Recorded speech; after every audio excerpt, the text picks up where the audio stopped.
केंद्र सरकार ने गुरुवार को चीनी मिलों के लिए अतिरिक्त घरेलू बिक्री कोटा के रूप में प्रोत्साहन की घोषणा की।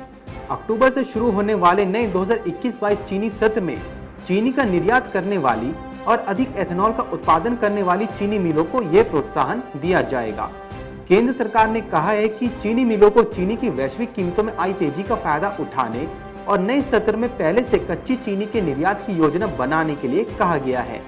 इससे संकेत मिलता है कि सरकार की तरफ से नए सत्र में निर्यात सब्सिडी को आगे बढ़ाने की संभावना नहीं है, क्योंकि मजबूत वैश्विक कीमतों को देखते हुए घरेलू चीनी मिलों के लिए विदेशों में चीनी बेचना आसान होगा। भारत दुनिया में चीनी का दूसरा बड़ा उत्पादक देश है। भारत में बढ़ते चीनी भंडार को कम करने के लिए सरकार को पिछले 2 वर्ष इसके निर्यात के लिए सब्सिडी की पेशकश करनी पड़ी। इससे नकदी की तंगी से जूझ रही चीनी मिलों को गन्ना उत्पादक किसानों के बकाये का भुगतान करने में मदद मिलने का रास्ता भी खुला।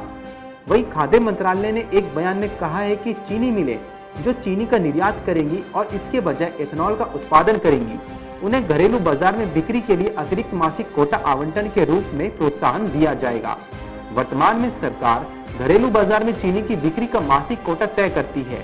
मिलों को मासिक बिक्री के लिए औसतन 21 लाख टन का कोटा दिया जाता है।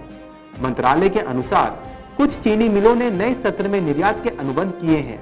पिछले 1 महीने में विश्व बाजार में चीनी के दाम तेजी से बढ़े हैं। ऐसे में भारतीय कच्ची चीनी की मांग भी बढ़ी है। इसी को ध्यान में रखते हुए मंत्रालय ने घरेलू चीनी मिलों से नए सत्र में कच्ची चीनी का निर्यात उद्देश्य से उत्पादन करने की योजना बनाने को कहा है। मंत्रालय ने चीनी मिलों से चीनी की अंतर्राष्ट्रीय बाजार में कमी और ऊंची कीमतों का लाभ उठाने के लिए आयातकों के साथ पहले से ही अनुबंध करने को कहा है। चालू 2020-21 के चीनी सत्र में अब तक किए गए निर्यात के बारे में मंत्रालय ने कहा कि चीनी मिलों ने अगले महीने समाप्त होने वाले इस सत्र के लिए निर्धारित 60 लाख टन के अनिवार्य कोटा के मुकाबले 70 लाख टन का निर्यात अनुबंध किया है। इसमें से 16 अगस्त तक 55 लाख टन से अधिक चीनी का निर्यात किया जा चुका है।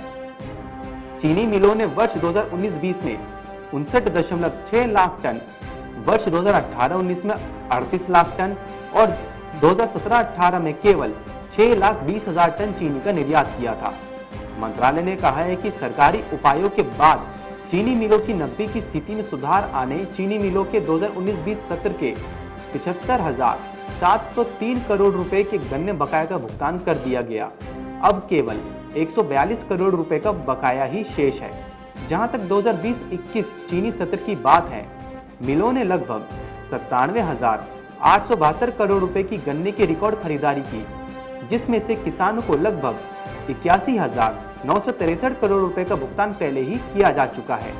मंत्रालय के अनुसार चीनी मिलों ने पिछले 3 सत्रों में एथेनॉल की बिक्री से 22,000 करोड़ रुपए की कमाई की है। इस वर्ष 2020-21 में भी चीनी मिलों को एथेनॉल की बिक्री से लगभग 15,000 करोड़ रुपए की आय हो रही है।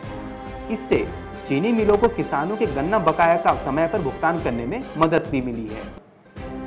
Bureau report, market times TV.